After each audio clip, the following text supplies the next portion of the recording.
ដឹកនាំប្រទេស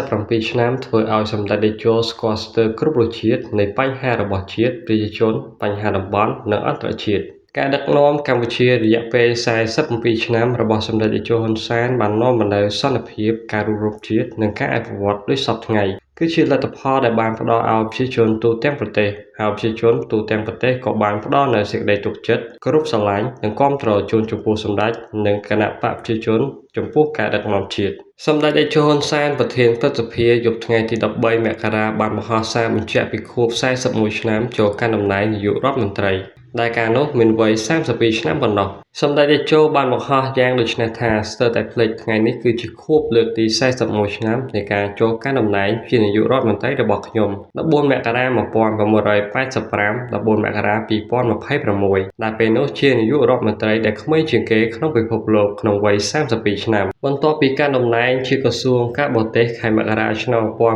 1979ក្នុងវ័យ27ឆ្នាំនិងជាឧបនាយករដ្ឋមន្ត្រី